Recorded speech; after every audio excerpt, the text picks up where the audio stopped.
I, first of all, I'm a migrant women, women of color, and a woman with disability. I pay my respect to Uncle Walsh and Uncle Charles, and it was a great insight, and I feel privileged to be a part of this event. So my question is, what I'm just finding,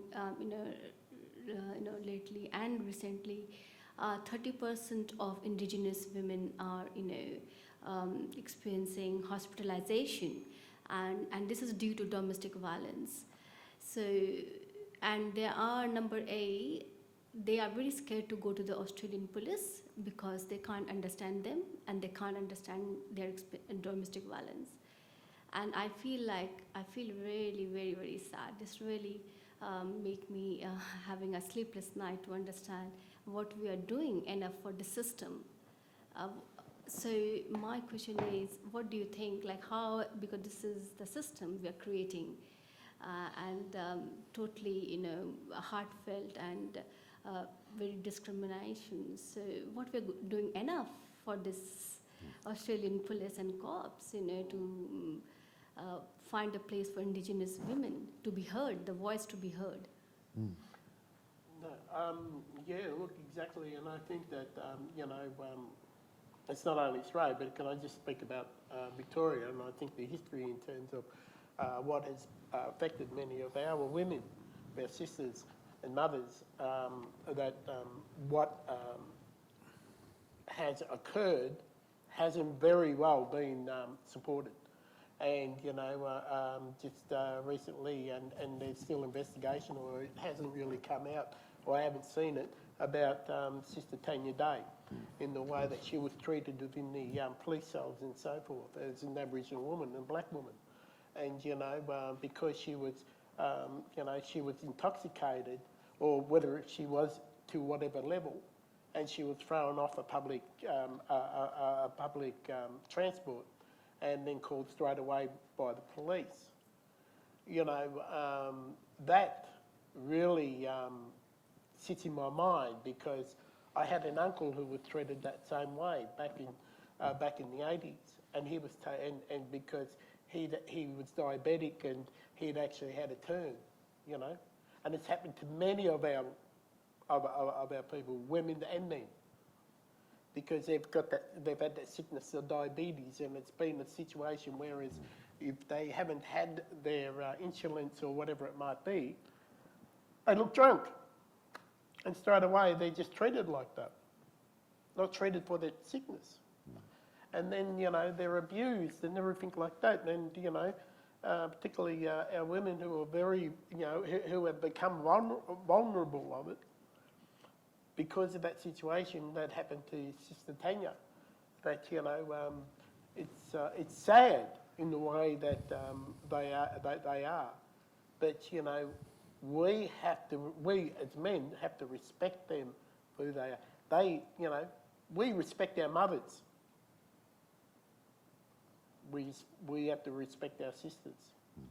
We were brought up that way. We were brought up in our communities by that. Sure, we have domestic violence. Domestic violence has been around for how long? There is domestic violence for every community and everybody. But we are not all that, we are not all the culprits. Exactly. I remember I used to see signs up, there were signs up in Northern Territory that they used to have on communities. All men, there was a sign actually put up by the police in a community, an isolated community. It said that all men are child molesters. Aboriginal men who live in this community are child molesters. All men are drunks in this community. All men are this, all men are that. All women are this, or all women are that. Now that's the way it's coming across the media. And, and I think that, we must, and we do, many of it, recognise our sisters and mothers. And we have to give that. That's the way we were brought up. That's the way I was brought up. Absolutely. Shane spoke about his mum. And the thing is, you look at the system is designed to keep us in it. You look at the family violence against women, 2/3 of that is by white men that are in our communities. But you look at the colonisation journey, the first thing they do is traumatised and terrorised and got rid of the men. I grew up, my dad said, son, he said, I'm scared of no man, but a few women in my community. Because and we couldn't fight back because of the consequences on the rest of the family. We were ostracised and blamed. We still are.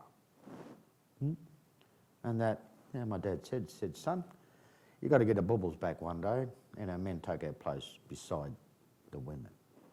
But yet, the systems, and this is what the voice can do, is change the system, the legislation, the policies, the strategic direction for meaningful change. I'm talking about, the government's pointed the finger at us. It's time to look at the three fingers that are pointing back at government and hold them accountable for their failures and be able to shift and change the system for everybody. We're trendsetters in this country. And what we do and how we do it, they transfer that to the African communities, to the Sudanese, to the cold community that are coming in. So they're using that framework. And what they did here, they took to South Africa and called it apartheid. But how we're still being blamed and how the systems need to be changed so it can be fixed. There's one facility that I worked in for corrections down at Run, the old prison.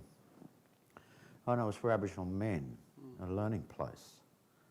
And it was bringing them back to who they are culturally, to grounding them, showing them who they are and where they came from, and their responsibility as an Aboriginal man through that culture lens.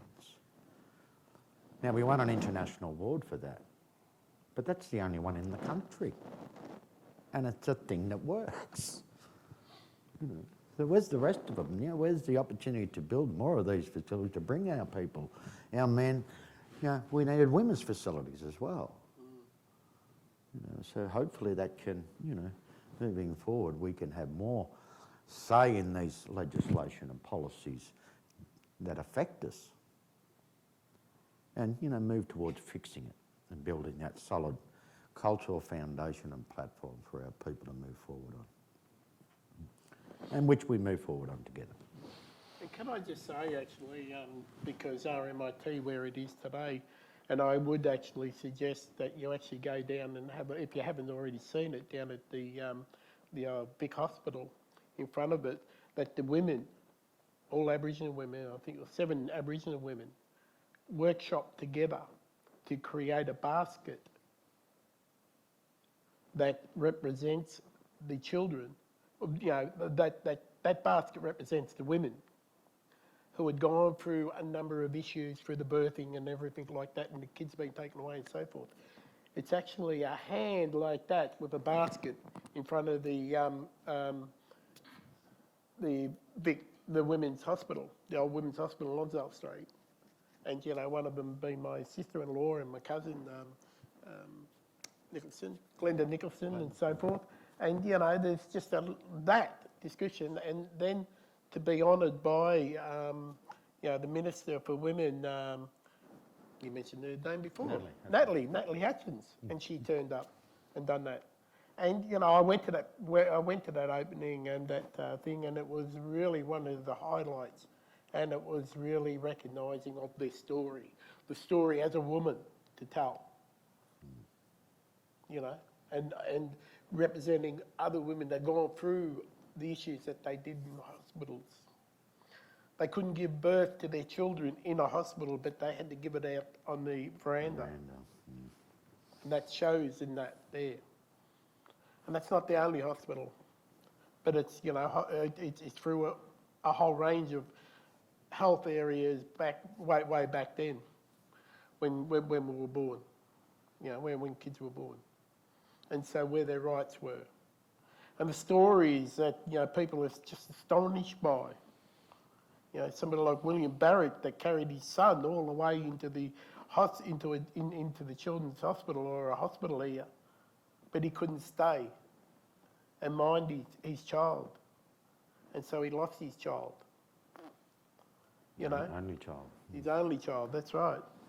And so you know, because of being Aboriginal, and you know that poor little Aboriginal boy was actually left there on his own, and he died on his own.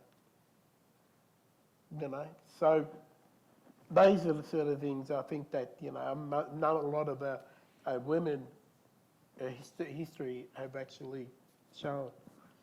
And yeah, it's quite amazing. And when I do research on my family to see how many we've lost, Definitely. you know, yeah. One of the things after the native title debacle from Yorta Yorta peoples, my peoples, it was within 3 months we had more than 20 elders pass